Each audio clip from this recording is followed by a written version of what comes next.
Okay, hi everybody and welcome. Today we're going to talk about strategies to support exceptional students. And I know that people probably want to follow along. And in fact, I encourage it if that's what you would like to do and follow along on the slide deck. Go through it at your leisure. And I wanted to just say, if at any point during this presentation of ideas, you want to have a discussion about something, please interrupt me. This is all about doing what you want and what's best for you and what will actually help you. So if there's things you want me to dig deeper into, if there are things you have questions about, if there's other things I can help you with, please let me know because that's extremely helpful for me. Okay? I mean that. All right, so let me just get this up. And okay, and there we go. So as I was mentioning, I am fully remote. And it's been really interesting. I thought it would be a lot more like it was in the spring, and it's not. And so I've had to learn along the way how to best engage students, how to best reach people, and how to best help my students to learn. And I find that the best way to think about this is to think and center my exceptional students. And exceptional students can mean a lot of different things.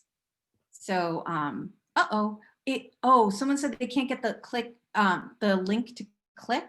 So it would probably be best if, I clicked it, whoops. If you can highlight it and copy and paste it, that might work. If that's not working, let me know. So sorry, I was derailed a little there. So this is all about strategies to support exceptional students. And I find that it's best to center my exceptional students, to students who are having all sorts of exceptional situations where they need more support, because I find that by centering exceptional students, all students benefit. And that's really my goal here. I want all students to feel like they are part of this, they are learning, and that they feel seen in the classroom and their needs are met. And so it's a tall order, but there are lots of different strategies we can use to help with this.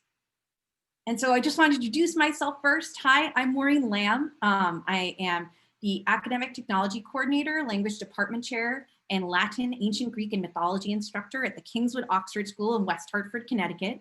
Normally I'd say come on by and visit, but not this year.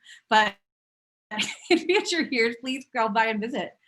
And so the whole point of this is how can we make our classes more accessible for all learners? And that's the real goal. When we're having classes that are socially distant, when we're having classes that are remote, when we have a mix of students, we have some students in class, when we have some students at home, how can we make a class where everyone can access the learning? So in order to think about this, we should think about what are the different types of exceptional students we might have in our classes. This list is by no means exhaustive. In fact, I was thinking of ideas last night that I was like, oh, I wish I had put that in. But because there are so many different situations that students are finding themselves in this year and do every year, really. And so we have to adapt to different situations. But these are some of the situations I've been thinking about and some of the situations I've encountered with some of my students that I thought would be helpful to share. Again, as we go through this, if at any point you want to stop, you want to ask questions, you want to discuss something, please let me know. I'm very open to that. So here are some things that I came up with. There are students who need task support. I like this so much better than saying the student has executive functioning issues. It's like, well, actually, they just need help doing tasks and they like things broken down for them. They like things organized. And I think, again, when we do something to support students with tasks, we're benefiting everyone. So a way to stay organized, a way to keep students kind of all on the same page with things. I like to call that task support as opposed to other things. Auditory support. There are some students that for differing reasons will need auditory support this year. And that's not just students who are hearing impaired or students that have hearing challenges. These are also students who are having a difficult time hearing their teacher because their teacher is remote or they're in the classroom. Or the opposite problem, they are in the classroom and they are at home and their teacher's in the classroom and they just can't hear as well. And so how do we support students with auditory, different auditory materials. Visual support. So there will be times when students may get the dreaded Zoom fatigue, in addition to students who need some more visual support. As you can see, I tried to make this presentation in a way that is visually appealing for those who have been on Zoom all day, with a nice black background and the white lettering. It's very nice contrast, but it's not white and blinding. And so trying to kind of do a low light vibe. And so just trying to visually support students as well. Reading support. I think sometimes it can be very difficult for students, especially when they're reading a lot on a computer. It really can cause a lot of stress for students. And so how can we support students with reading by offering alternative materials for them to help them with reading? Focus and engagement support. This one's a big one, and this one is crucial. It can be really difficult to stay focused when you're on your computer. There's all sorts of things that are interesting going on your computer. I once had a kid watching golf in my class. I said, "What are you doing?" He's like, "I can watch golf." It's like, wait a minute, you're supposed to be in Latin class. But there's so many distractions. There's so much stuff out there. So how do we keep our students focused and engaged in what's going on? And a big one this year and every year, it should be on our radars all the time, but I've been hearing people talking about it more this year than ever, is emotional support for our students. How are we taking their temperature? How are we checking in? How are we making sure our students are okay? That's really, really important. And if they're completely stressed, how can they learn? And the answer is not very effectively. So how do we try to relieve some of that stress, and how do we try to help them? These are all things we're going to talk about. Internet access support. How many times have we been teaching a class and all of a sudden a student disappears or something happens with that student and they can't access materials online? So talking about some strategies for students who are having unreliable internet connections. Absence support. This is a time when we're going to have students that have absences. Students are going to be sick. Students are going to be having symptoms and have to quarantine themselves. Students are going to go visit family in other states and need to quarantine. There's going to be a lot of absences coming up. And what do we do to help those students when they have to be absent? Finally, providing our students with differentiated instruction. I don't know about you, but I don't even like saying this, but I feel like I'm in a different spot. I don't like saying behind, but I'm in a different spot than I usually am at this year. I am not the same place I was with AP Latin last year. I am not the same place I was with Latin 3 last year. And I think that a way to help students to gain the skills they need to move forward is through differentiated instruction. So I have some ideas that I use that I'd like to share. But a way to help those students who feel like they're falling behind, feel like they can catch up and gain confidence in their skills. And how do we reach students when we have a wide spectrum of students who are doing awesome with remote learning in the spring, and some students that kind of tuned out in the spring because remote learning just like wasn't their jam. And so there's a wide variety of students that we're teaching this year, and how do we reach them? Okay, so first we're going to talk about task support. And this is an interesting picture. The idea here is when we have task support, there's guiding stars for the students. They know where they're going. They have structure, they have routine, they have an idea of what is expected of them. And that's really important. They don't just show up for class and they're like, oh, what do I need to do? They have places they can go where they can figure out what to do. They may not be the most obvious places, like, oh, Mrs. I couldn't find my homework last night. You mean the homework on Google Classroom? Maybe they're not looking at Google Classroom. Maybe they're not checking their emails as much. So having one place where they know that they can find everything. And so here are some ideas I have for task support for students. So the first thing I did was a Wayfinding Doc. And I got the idea, I'm not crazy about the name. If you think of a better name, let me know. It's a document with just everything. It's basically like sharing a lesson plan with the students. There's links to everything we're going to do in that class.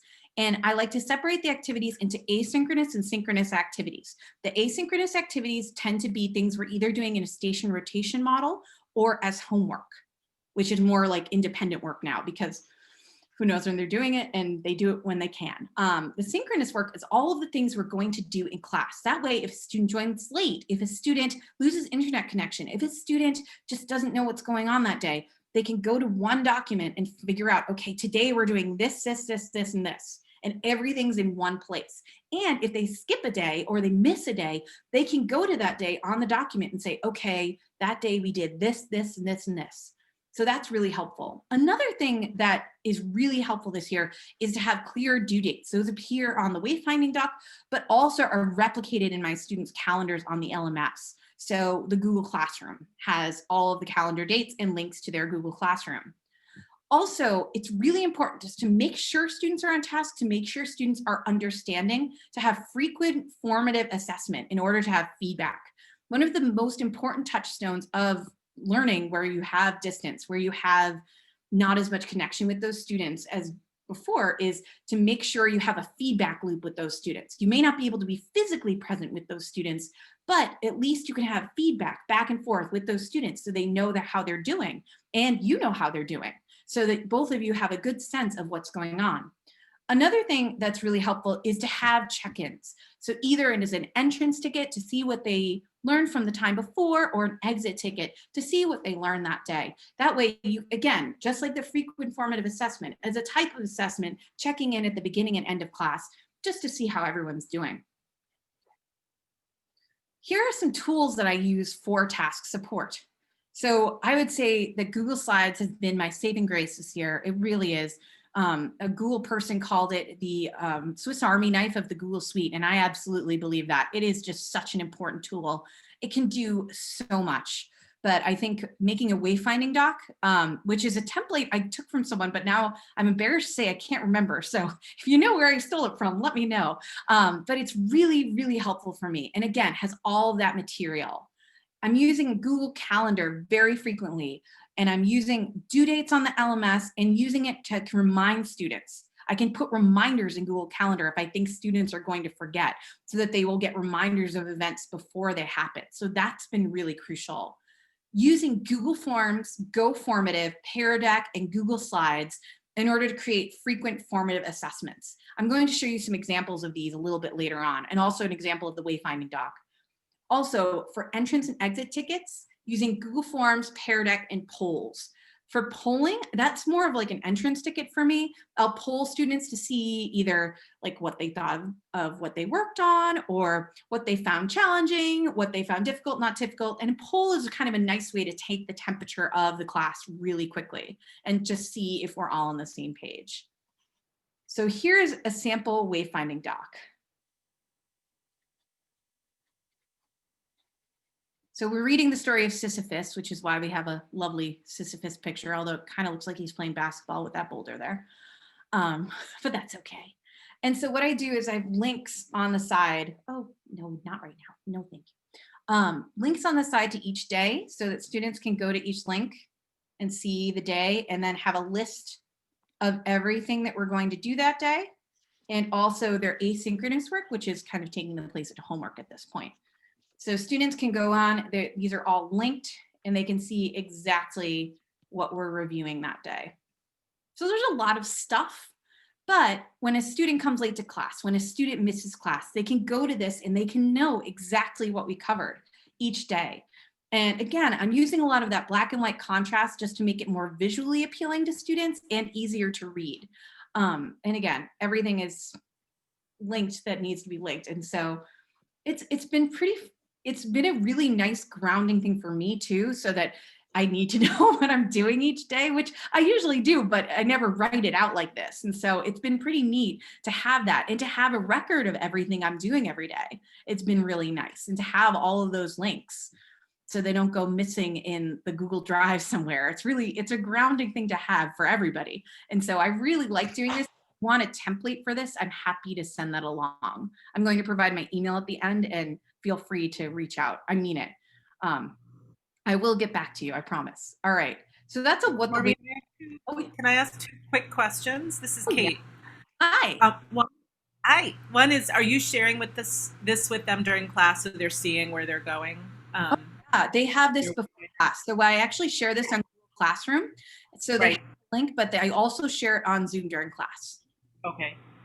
The other question is, how long are your class periods? Because that's a lot going on. A 75-minute block. That makes sense. Okay, thank you. Yes, and I try to keep activities between 10 and 15 minutes because, as you can see, there's a lot of them. And attention span online, I have found in my experience, is shorter. So the more activities I can throw in there and include brain breaks between longer activities, if I ever do something for 20 minutes, there's got to be a 5-minute brain break to break it up after that. Usually I try to stick in the sweet spot of 7 to 10 minutes per activity. If it gets too much more than 15 minutes, I find that I lose them, and that's hard. It's hard to come up with activities like that for AP Latin. It's like, okay, boom, boom, boom, boom, boom. What are we doing? But it's been a challenge, but it's been helpful and kind of nice to have to think that way. I haven't taught 75-minute blocks, so it's a new thing for me, but it's been really interesting, and a Wayfinding Doc really helps with that. Good questions. Any other questions? Maureen, I had a question. This is Laura. Do you do this in addition to posting things through, I'm assuming you're on Google Classroom. Do you find it helps more to do the Wayfinding Doc in addition to posting the day's activities on Classroom? Absolutely. I do both things, and it's redundant, but it helps so much because you will have students, I'm sure, that go onto Google Classroom, click their to-do list, and that's all they ever look at. And it's unfortunate, but it happens. And so I find that having the Wayfinding Doc makes students actually look at the activities that we're doing that day, and also really kind of shows them that there's a method to the madness, the logic of what we're doing that day. And so even if I'm posting everything on Google Classroom, which I do, though, I find the Wayfinding Doc can be really helpful for that. Again, if anyone can think of a cooler name, especially if it's Latin or Greek, let me know, because I'm not wedded to that name at all. But thank you. Thank you. For what it's worth, Maureen, I've taken classes with GOA, Global Online Academy, and they use that term wayfinding for design a lot when they talk about like the way you design your homepage and stuff in terms of helping students find where to go. So you're following precedent that already exists for online teaching, for whatever that's worth. I think that's where I originally got the idea for using it as wayfinding, but when I say wayfinding, my daughter's like, oh yeah, like Moana. And I'm like, oh yeah, kind of, but kind of the same thing. Maybe I want to think of something classically themed, but yeah, you're absolutely right. All right, so this is a sample of an end of week check-in. And I think that a lot of times it's important to know what we don't know. I think that sometimes things will be happening in class, students will be going through things, dealing with things, and I think it's important to get feedback from students. And so every week at the end of the week, I'm putting this out there. And I teach about 45 students. And I would say if I am getting responses, generally speaking, I will get between 20, in a good week, 30 responses from my students, which is really nice. And so I have them say how they're feeling. I have them say what they learned. I have them say what they were successful with.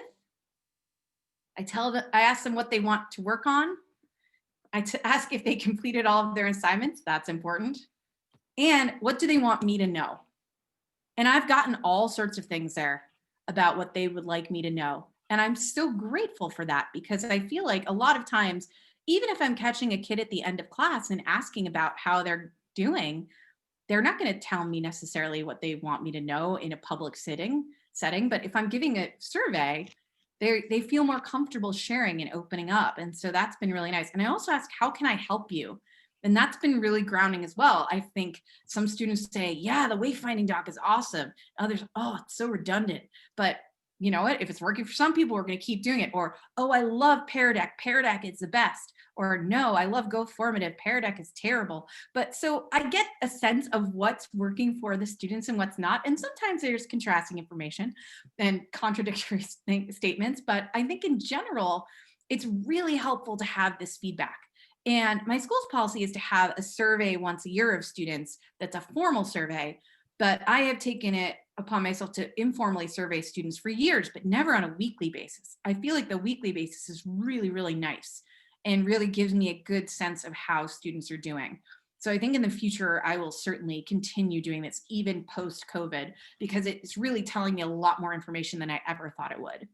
So I'm happy, again, any of this is, I'm happy to share with you.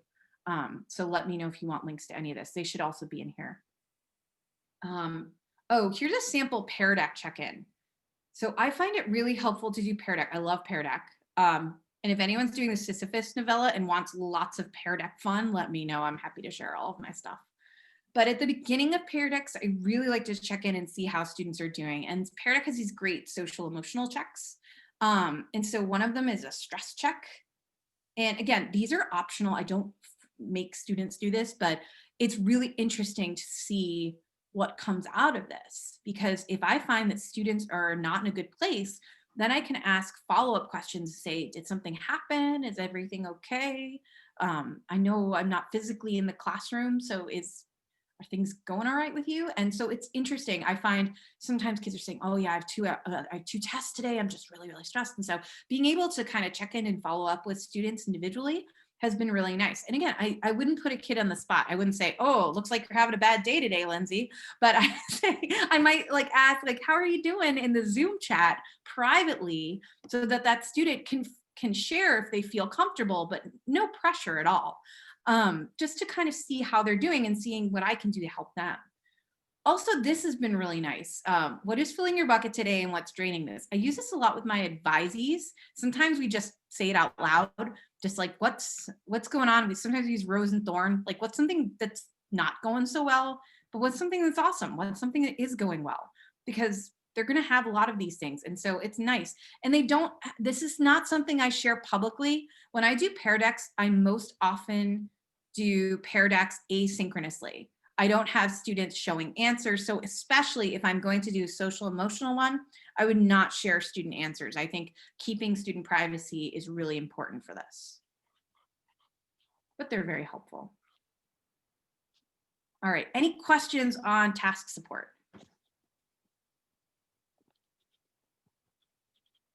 Okay, I thought I saw something in the chat. Let me see. Oh yeah, sure. Oh no, I will definitely share that. Laura, please email me and I'll share that with you, okay? So the next is auditory support. And I have some students who have hearing challenges and need help with that. But also I find the challenge of the microphone, the challenge of the computers, and the challenge of students wearing masks is really difficult for being able to hear, and vice versa. So I think it's really important to try to center this and see what we can do to help. So first of all, acoustic check for environment, making sure that as much as possible, I can eliminate background noise for me, and students can eliminate background noise for them if they're on Zoom. I ask students to wear headphones if they can, and with a mic, because I find it's so much easier to hear people if they're wearing a mic. And so that can be really, really helpful. Also, it's helpful for some of my students if they can see me speaking. Even if they don't have hearing challenges, just being able to see the lips of the person who's speaking can be really, really helpful for students to actually understand the words you're saying. And so that can be really helpful. That's challenging in a mask. I know they do have some clear masks, but that can be super challenging. So some ways around that would be to create videos for students, especially if you're giving something like a lecture, so that they have the opportunity to see your lips moving, but also so that they have the opportunity to rewatch that on their own time, especially if they're having challenges hearing in class. And I know that can be extra work and that can be hard, but it can also be really valuable to students who need this type of support. I think captions can be really, really helpful as well, especially if you're showing videos. There are a lot of Latin caption videos on there. I think Magister Craft has a bunch. I think some of them have community adding Latin captions, which is also kind of a fun thing to do. So it's something to look into. You could also provide your own captions to videos. And there's a lot of different services you can use for that. Also, checking in via text. If you know a student is having a hard time hearing something, or if their audio is not working, making sure they're checking in through chat. I had a student doing that with me today whose earphones were not working. She couldn't get it to work through her computer. So we just chatted by Zoom all of class. And the whole class was going on and I was chatting with her over Zoom while other people were chatting, and it worked just fine. But it's not ideal. but just making sure that students who are having that can have an alternate experience where they can also understand the benefits of the class through using text. So that can be really helpful. And another thing is chat options during group work. The worst is when you go to a breakout room and nobody's talking. All of the cameras are off and they're all on mute. But what I figured out some of them are doing is they do text chains on their phones, or they use Zoom chat because they don't feel super comfortable having their cameras on with each other. And that's all right. That's fine with me. As long as they're chatting, as long as they're talking to each other, that's fine with me. Giving them that option to chat via text is really important. I am not someone who makes my students stay on camera all of class. I think it's important that if it's causing a student stress, to have them turn off their camera. I do like to check in with them at the beginning of class and be like, hey, how are you? But I want to do plenty of activities for engagement so that I know that they're engaged without necessarily seeing their face. Because I think for some students, it's extremely stressful to watch themselves all day. I can't imagine as a teenager just sitting there watching a video of myself. That would be really challenging. And so I think for some students, it does cause certain stress. So I just wanted to mention that because I think sometimes the black screen does not mean disengaged. Sometimes the screen that's no student face just means they don't want to look at themselves. And it doesn't have anything to do with anything but that. And so that's important. And so finding other ways to engage students, whether that's through text or email or anything like that, can be really useful. I find Zoom chat to probably be the easiest one to do it with, but there are a lot of other options using comment features in Google Slides or Google Docs, using the chat features in those as well can all be really helpful. I want to add, sorry, I want to interrupt really quickly, Maureen, that for people who may not know, you can actually hide your own view in Zoom so that you don't see yourself. My students didn't know this. And so if you, in the 3 dots on the top of your pane of yourself, you can actually choose hide self view. And so then you don't have to watch your own screen all of the time, which has helped with some students who didn't like to be on camera. That's great, thank you.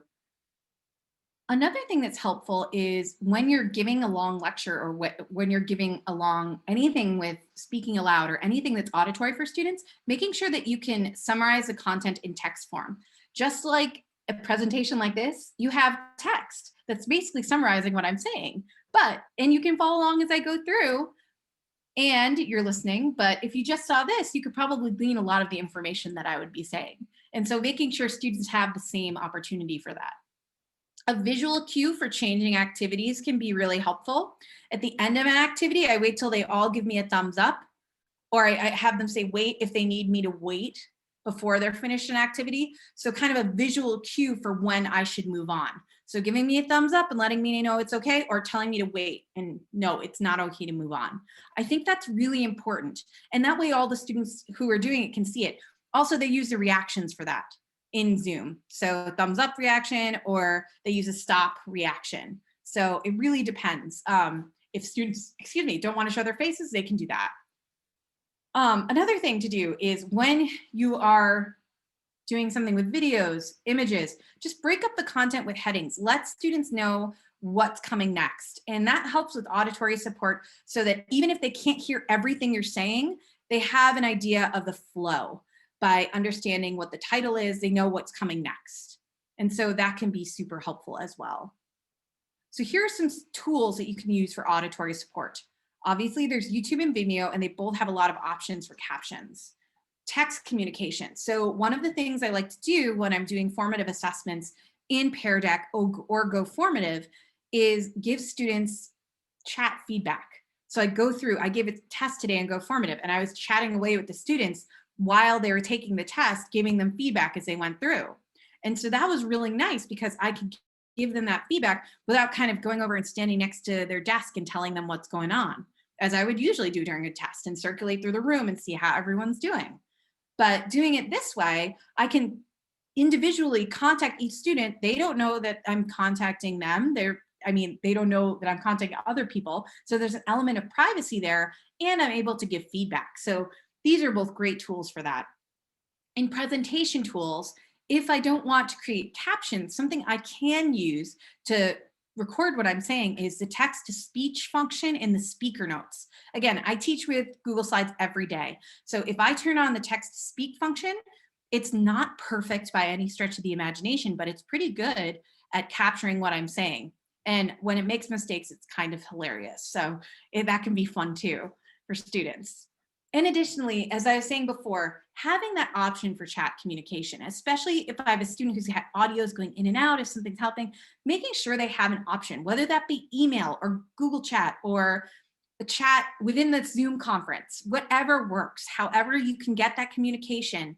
Don't have a student say, oh, I don't know audio today, I can't do anything. That's not going to happen. Make sure you're able to connect with them through text, because there's so many other ways you can do that. Next, we're going to talk a little bit about visual support. And this is not only students who need visual support because they have challenges with vision, but also the dreaded Zoom fatigue. I have more students who are saying, oh my gosh, screen time, it's so hard. And it's just very challenging for students to be on a screen all the time. I'm sure many of you were on a screen all day today. And so that can be challenging. And so what can we do to help students? Additionally, there are some fonts and some colors that are better than others for students. And again, by trying to center students who have visual challenges, we can help all of our students to see things better. So one thing that can be helpful is descriptive text for pictures. So if we're going to use pictures, making sure we caption those pictures, make sure we do something to describe what is going on in that picture so that students understand exactly what we want from that picture. Using color contrast. So I have changed. I used to do slides with all white backgrounds and tons of colors everywhere. And I've changed to basic black and white because I feel like the color contrast of black and white is so easy to see. And the black background with the white writing is less stressful for your eyes than the white with the black. And so it's really nice. I've changed everything to this and students really appreciate it. Also, limiting and magnifying text. I used to be the queen of tiny little text on lots of things. And I've learned that that is not what is helpful. And so trying to limit text as much as possible, especially on the slide itself. If I need to put additional text, I'll put it in the speaker notes, or I'll have a link to something else, but limiting text can be really helpful. Additionally, recording sessions for playback. You can do this for auditory support as well. I think I try to record on Zoom anything where students are absent so that I can share that with the students. But there are also some students who requested that I send them a recording of certain classes because they wanted to go over something. And so I think if you can record a class, especially if students didn't really get something or they didn't see something and they want to see it again, or they want to see something in action, like scansion, that's a big one, scansion in action. So that's a good one to share with the students so they can go over it again and again. Again, you don't have to videotape all of class or record all of class. You can do little snippets, or you can do snippets on your own and send it to students. I think it just can be helpful for students to be able to rewatch that.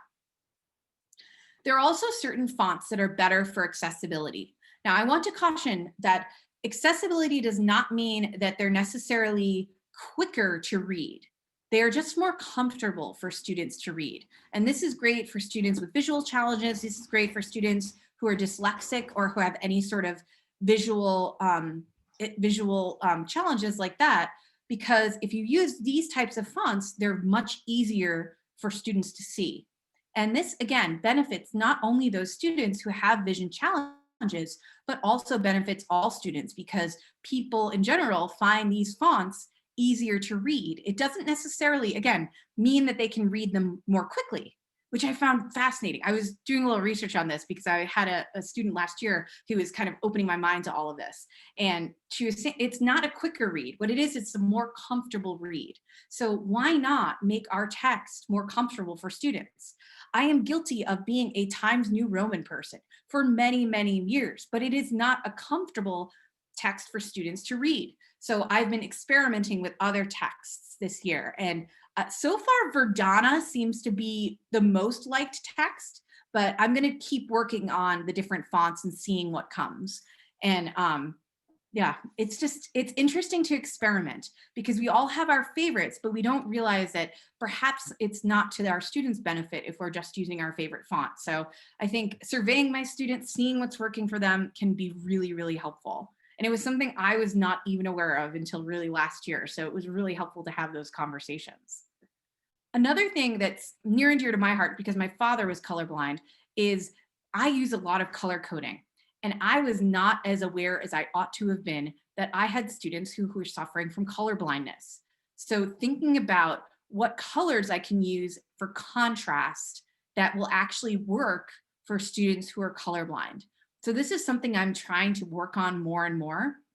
And again, black and white contrast helps with that because it's not going to affect students who are colorblind, but trying to really think about that and think about, okay, so if students are going to have challenges with that, what are some colors that I can use that will be helpful for those students? So I think taking a look at this chart has been really useful to me because it shows me which color contrasts pretty much work the best for students who are colorblind. So that's been really helpful. Oh, question in the chat. Oh. So yeah, and it's something to keep in mind, even as I'm doing presentations now. When I started doing presentations over the summer, I was keeping this chart nearby so that I could look at the color contrasts I was using and making sure that I was really thinking about that, because it's not something I had really thought about too much before. I knew red and green were bad, but I didn't know about the other colors that would necessarily be easily undistinguishable. So, or indistinguishable, there we go. And so here are some visual support tools. Like I said, recording can be really, really helpful, especially if students just didn't see something, didn't get something, or if students are just having Zoom fatigue. If they are tired of looking at their screen, if they can come back to something at a time when they are not as tired, that can be really, really valuable. For G Suite, YouTube, and WhatsApp, there is a dark mode. That means you can have the black background with the white font. I do this on my Kindle. It's fantastic. It really, I feel like it helps me so much. I've changed my iPhone to this and a lot of the apps, and it's really, really helpful. The G Suite provides a lot of different things for color contrast. And one of the only kind of social media apps I know that does a good job with that is Quizlet. Quizlet has a rich text format, and the rich text is specific. The colors are not supposed to be affecting students that are colorblind as much, which is super nice. And so I've been using that rich text, and it seems to be working. That only comes with the paid version of Quizlet if you have Quizlet Teacher. But again, using color contrast when you're doing Quizlet questions or sentences to really point out what is important can be really valuable. Things like italics, not as helpful, but the color contrast and the underline can be helpful. Other things that can be helpful are with Quizlet, Google Sites, and Slides, you can do descriptive text or you can add audio recordings. Now you can do this with Pear Deck as well since the beginning of the year. So using recording to record your voice explaining something as you're doing this can be really valuable as well. I know my daughter's in first grade and her teacher does this for directions on every Google slide, and it is so helpful so that she can listen to it. She's a new reader, so it's helpful for her too. But when we think about our Latin students, a lot of them are new readers too, so it can be really helpful for them to hear the text as they're learning to read the text. So it's something to think about that will help students. Reading support. There is a lot of reading, especially in my mythology class that students do. And so trying to find ways to support students in their reading. So one of the things I do to help students is I read all of the directions out loud for everything. When we have an activity, when we have an assessment, I read everything out loud. At first, it was weird for me, but I realized that if I read the directions out loud, I get way fewer kids who are going to not follow those directions. And it really helps those students who might not read them right, not read it correctly. They may not understand. And so making sure that I read them aloud and then ask if any students have questions can be really helpful for that. Keeping the content, especially directions, clear and simple. For example, if you're going to have a button on a Google slide or a link that leads to something, make sure that link says something meaningful. So make sure if it's a button for something, it doesn't just say button, it says what that button does. So that's why the picture's there. So if you have a link, describe it, say what that is, keep it simple for students. Again, continue that contrast between the text and the background, making things easier to read. And offer students the idea that they can use text-to-speech apps, if that's okay, for English readings. For Latin, I'm not sure if there's anything that works, unfortunately. But if you're doing English readings, like I do often in my mythology class, it can be really helpful. If you're doing the English readings for Caesar or Virgil, I bet you there are text-to-speech apps they can use for the English. There's also YouTube videos of people reading it aloud. that you can share with students. There's a lot of different options. Here are some text-to-speech apps that may be helpful for students. These are linked in the document, so feel free to explore these. But one of them is Text-to-Speech Reader. Another one is called Natural Readers. Another one's called Talk Button. Another one, Text Help, is one that I use with my daughter, which is very cool. But all of these are good if students are reading a lot of English text as well as their Latin text. Additionally, videos of text read aloud, like I was talking about on YouTube, they're all over the place. I'm having my students in mythology read the Odyssey right now, and a lot of students are listening. It's almost like listening to a podcast for them of it being read aloud, and that can be really helpful to reinforce it as they're reading. Also, giving students opportunities to read at their own pace. I find that when I do free voluntary reading, which I try to do often with my students, I don't tell them a certain page number. I don't tell them read one chapter. I try to say read for 10 minutes, whatever you can do in 10 minutes. Some students will read 2 pages. Some kids will read 20 pages. It just really depends on the student. And so trying to give the students opportunities to read and work at their own pace. I do this too when I do Pear Deck. Again, I always do it asynchronously because I don't want to give students that kind of time pressure. I don't want them to have to read the questions so fast that they don't understand necessarily how to do it. Also, like I was saying before, indicate when they're ready to move on. If they're not ready to move on, don't move on. Give them that opportunity to catch up and do what they need to do, because it's really important that all students feel like, okay, ready, let's do this together. And give them opportunities to not only indicate it, but let you know. Give them that opportunity to Zoom private chat you, like, I'm having a really hard time with this. Do I need to finish it? Like, can I meet with you after school about this? Give them that opportunity to have feedback about that as well. And also using images to support text. I am a huge believer in this. For almost all of the Aeneid and lots of Caesar, I have all the text with images above it in Google Slides. I have it like a captioned cartoon, and it's really fun. And sometimes we do it collaboratively as a class. Sometimes I do it for the students, but just adding pictures really makes a huge difference for everyone, especially if you're reading something you don't know. It's like reading almost a children's book. Like, here's a picture of what's going on. Let's figure out the text and see what's going on. So this is something I have a ton of. So if you're looking for these, let me know. Some of them aren't the greatest, but I'm happy to share. But it's just some lines of text and illustrated. So it makes it easier for students to read. Again, for reading support tools, we have YouTube and Vimeo for those texts read aloud. Again, working at your own pace using Pear Deck, Go Formative, and Quizlet. Doing video and text curation on slides, sites, and classroom so that students can see, they can see the text and they can read it again at their own pace. And also reading text aloud. You can do this by using a video app like Screencastify if you want to do it yourself. You can find these videos on YouTube. Also, I was using Quizlet for this. I would do sections of the Odyssey in Quizlet and then use the audio feature to read it aloud so that my student could do Quizlet and then listen to my voice reading the Odyssey, which was really cool. And it was a good way for her to go through the quotes. And so that was nice. That's something that can be really helpful if you wanted to read it aloud. If you wanted to read a text in Latin or Greek aloud too, you could do that. So that's really nice that they would have that additional support to listen to the language. Now the big one, focus and engagement. So again, as I mentioned before, split up those activities, 15-minute max. Like I said, 7 to 10 minutes is really the sweet spot of engagement. Using brain breaks. They could be coloring. They could be asking trivia questions. My students love Quizlet Live. That is pretty much their favorite thing.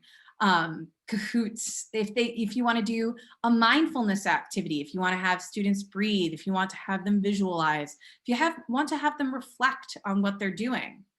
I also use a lot of games, breakout rooms, and choose your own adventure type things. So I'll show you those in a couple minutes. And again, the way to understand if students are engaged and focused is to check in frequently, see how they're doing. Try to do something where they have to show that they're engaged so that you can check to make sure they are. And if they're not, making sure you don't let that go. You just check in with them. And if they're having a bad day, of course, leave them alone. But if something bad's going on, but if they are just not there, making sure you follow up with them, because then they'll feel seen and they'll feel that you know that they weren't there and you care enough to follow up with them. Even if they're annoyed that you're following up with them, at least they know you care. So don't just say, oh, well, that person's not engaged again. Like, let's just let it go. Don't let it go. Follow up, see how they're doing. There's probably a reason they weren't as engaged. And so there's a lot of different tools you can use for this. YouTube and Vimeo have stopwatches to keep you honest with times, which is awesome. I use this often when I present because I tend to go over, which I may go today, sorry. Hopefully not, but just to keep me on time. Frequent check-ins using things like Pear Deck, GoFormative, Quizlet, Edpuzzle. Edpuzzle is great, so, and Play Pause It too. If you put a video on there, to make sure they're watching the video, throw some questions in there. And so the video stops, they have to answer the question, and then the video can continue. That's a great way to make sure they're actually watching that video. And also just chat check-ins, asking them questions on the Zoom chat, asking them questions on Google Chat, seeing how they're doing is really helpful. Doing games and challenges, using Kahoot, Quizlet, Flippity. My students love Jeopardy. That's really fun. And Purpose Games. Purpose Games is another kind of game creator where you can do a lot of different fun things. And they're quick, easy, and something you can do with students to kind of give them a break and split up activities in the class. Again, YouTube and Vimeo, you can also find a lot of videos for mindfulness, brain breaks. I know there's now mindfulness videos in Latin. There's now yoga in Latin. There's a lot of things you can find out there. So take a look. There's a lot of fun stuff. Here are some apps that might be helpful. For students who are having trouble with focus, using strict workflow. I started using this summer to kind of limit my use of apps like Twitter, which is very, very fun and distracting. And so strict workflow will give you a time limit for how long you work and then give you time to work on like the fun thing and then you go back to work. And so it's nice. Move It makes you get up and do something. It gives you a prompt to do something. That can be really helpful for students and teachers. Flipgrid can be really nice because oftentimes I have students who kind of leave work for the last minute, especially presentations. And so what I have students do is do their presentation on Flipgrid and submit it before the class. So I see that they've prepared for this presentation. And so in a sneaky way, it kind of make sure that they are there and they're in it. Also giving students opportunities for reflection. I used to use Blogger. Now I mostly use Google Forms like the Google form I showed you, but giving them opportunities at the end of tests. I ask a couple questions just to see what they thought they did well, what they found challenging, and anything they want me to know. Like maybe they want to let me know, I had a terrible day today. I did not feel like I did well on this test, or I rocked it. Thanks so much. This is awesome. Or I'm just going to draw you a cow because that's how I feel right now. Those are some of the answers I get, but it's really nice to add those questions at the end of the test just to have them think about how they did and get that real reflection right away. A big one, again, social and emotional support. So a little bit of both here. It's really important, again, frequently checking in, whether that's a one-on-one check-in. You can take each student in a breakout room and just check in, see how they're doing. They may not talk that much. They may just say, hi, how you doing? But again, frequently checking in with Google Forms, checking in person, however you can do it. Small group and social activities. That was the #1 thing that came out of the spring, is that students wanted more group and social activities. They miss their peers. They want to talk to them. Also giving flexible deadlines. This is a year when everyone needs some grace. Everyone is going through a lot right now. And so trying to think less of deadlines as hard and fast and more of deadlines as flexible. Let's see how we can work with students. And because what's better, getting their work in or getting a 0? Let's get their work in. Let's have them pass it in and actually show that they have mastery of the material.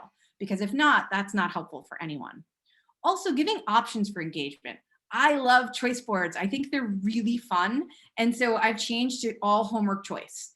And so it's been pretty fun. Another thing that's really helpful is Flipgrid, especially when students can't show their faces really because of masks in a lot of ways. It's really nice to see their faces on Flipgrid when they're speaking on Flipgrid. At the beginning of the year, I make sure that I have students introduce themselves on Flipgrid. I want to know what their pronouns are. I want to know what they like to be called. I want to know what they want me to know. I ask, what do you want your teacher to know about you? As you start this school year, it's really important that these students feel seen. And it's not too late either to ask this. I work with the Gender and Sexuality Alliance at my school, and that's the #1 thing. They want to feel seen, and they want They want teachers to ask their pronouns. They want teachers to ask what they want to be called. And that's really important because they shouldn't have to go around saying, you know, do this. It's important to ask and see what students want. And so that's really helpful. And it's helpful to see each other's faces too. I can ask a question and then ask, are you comfortable sharing your video with everyone? And sometimes they're comfortable sharing their Flipgrids. Sometimes they're not, and I won't share it with the rest of the class. And that is totally fine.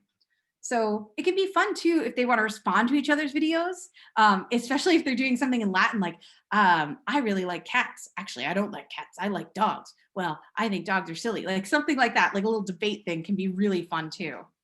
Also, sharing what they want to share. When we have Padlets, giving them opportunities to share about themselves, giving them opportunities, again, in Pear Deck to share about their emotions, see how they're doing. And doing optional check-ins where the students can check in with you, like an office hour, can be really, really helpful as well. Another thing that I like to do a lot of is collaborative group work. So using Google Slides, Google Docs, and Jamboard. Jamboard's more for like, let's do a brain dump. Google Slides is where they do the real work, and Google Docs is where they can work together to create things. Here's an example of a group check-in I might use with students. I've been doing these for years, just kind of informally in class, but it's been kind of nice to be able to save them all on this. And I apologize for any grammatical errors or anything like that in advance. So I have them get in groups of 2 or 3. And the first one, they're going to introduce one their partner thinks. This one was super controversial, Marvel and DC. Oof. We had people in both camps. And then we had werewolves and vampires. I didn't know how much hate there was for both. I had a lot of students like, no, they don't like either. I was like, oh, okay. So again, kind of fun. They have to talk to their peers, and then summer and winter. But it was nice because they had, in their groups of 3, they had to introduce what one of the other people thought. They had to say what they thought, and in another one, they raised their hand. So it was nice that they got to do all of that. Oh, we have some people in the chat. Oh, thanks. And so that's something I've been trying to do every day. If you want some of these, I have copies. I'm happy to share. So another thing that I like to do are games. And these are games that they work in partners. This is a quote game. I stole this from Lance P, but I do it a little bit differently. So I have students work in groups, and then they drag their group quotes from the novella. So they type in their group quote and drag it there when they're done. So that's for the different groups. So these are quotes they're finding from a novella. What could be the title of a new Netflix show? What could be something that was better said as Darth Vader? What's the worst word from this novella? What's a line from an action movie? Oh, I did too. Whoops. Well, I would have changed that, sorry. But things like that, little engaging things. This is another thing I did in my Greek class. Is it a river, a city, or an island? Again, they worked in small groups for this. And so they had to drag the names to what matched each. What was Apotomoi, Polis, and Desos. And so they had to pull the names into the different columns. And it was just kind of fun, collaborative activity for them to do and kind of talk about what worked and reason it out together. And another one I did, this was again in small groups, and you'll see some people were more engaged than others. This was God Match. They were reading Mercury Steals Everything. They had to say what Mercury was stealing from people. So they had to move, all the little pictures were around here like this. Oh, and then they had to move them to the god that they matched with. This is kind of fun activities to help them. Internet support access. I know I only have a couple minutes, so I'll kind of fly through these and you can let me know if you have questions. Having an opportunity to call into something. Using local libraries or community centers, which often have Wi-Fi. Seeing if they can possibly get there. Using texting apps. Oftentimes they'll still have access to their phone, and there are some great apps they can use that I'll talk about in a second. Also, making sure if a student is not there or unable to have a reliable internet connection, trying to record meetings. So again, using Zoom or Google Meet where you can call in, you can use your phone if you have unreliable internet. Using Eris, which is a cool new app I've been playing with a little bit, where you can do text-based things. You can send links, you can send video links, you can send pictures, all through that, through WhatsApp and Remind. These are all places you can share text, videos, pictures, and send them if you need to, which is great for students who may have unreliable internet access. Doing video presentations, and if students pay for the Quizlet app, it's all available offline for review. Absence support. Again, make sure all materials are shared, like the Wayfinding Doc. If possible, recording classes and give flexible deadlines and opportunities to make up work and meet. Again, talking about the same recording apps, email, and using the LMS. Differentiated instruction. So one of the things I like to do is choose your own adventure. I have an example of this. Using choice boards, using a station rotation model. I have a couple of students who have a test next week on the same day I'm giving a test. So I'm doing a station rotation model where some students are doing the test and other students are doing 2 activities, one that's teacher-led, one that's independent. And so it's going to be fun. I've done them before, but never with a test. So that's going to be really interesting for me. And also optional video support if students need extra. These frequent checking for understandings continue to be really important, working at your own pace, signal for review, and opportunities to move ahead. I have students who want to move ahead. So I have novellas available that I can send them. I have other things that I can give them as extra activities. And so here are the tools. Again, I'm running out of time. So choose your own adventure on Google Slides. What year was Julius Caesar born? Whoops. Nope, not that one. How about this one? Yay, I got it right. So that's how you can do it with Google Slides. Oops, wrong one. Oh no, go back. Oh, these are choice boards. Here's some links to free novellas that are available. If you want to check them out, I'm reading Sisyphus and Horophakai Fabulae, and I'll be reading Cloelia later this year. They're awesome. Class is Lava. This is the choice board I'm doing right now. I've also added pictures of other choice boards. I know I'm running out of time. I'm just going to go over this quickly. You're fine. Don't worry about it. These are what my students are doing right now. This was based on a silly Netflix show called The Floor is Lava, and games that children play where they throw cushions on the floor and pretend there's lava in their living room. I'm probably not the only one who played that as a child. So I have students doing different activities to gain furniture to move across the game board. I'm going to come up with another one next time. Hopefully something more fun. I used to do the Cursus Honorum, but it was really complicated. This is a little less complicated. So a chair is worth 1 square, and these are the activities they can do to gain a chair. A love seat or couch is 2 squares, and so they can do these activities. A table is worth 3 squares, and a bed is worth 4 squares. And so everyone has to do something that adds up to 5. It ends up being a grade out of 100 at the end. It's really fun. They're enjoying it very much. I've had students even add their own pictures of themselves going across. It's been very silly, good fun. These are other choice boards I used last spring. Feel free to look through. If you want templates for these, let me know. This was my kind of final project with the students. I did an interpretive task, an interpersonal task, a presentational task, and an investigative task, and students had to pick one of each of those, which was really fun. And the students said that they really enjoyed the investigative task. They liked having an opportunity to kind of dig into Roman culture a little bit more, and that was really fun for them. So I'm glad that I added that element to it as well. Okay, so thank you so much for coming tonight. Please feel free to ask questions. Like I said, feel free to follow me on Twitter. I post lots of stuff there, but also please feel free to email me, latintechtools@gmail.com. I will get back to you, and I will share things if you want things. So just let me know. I'm going to stop. Oh, do you want me to go back to the link at the beginning? Would that be helpful? Sure, if you want to, whatever. Okay. In case anyone didn't get the link to this, if they came in late, it's this one, tinyurl.com/Kane support. Okay, any questions?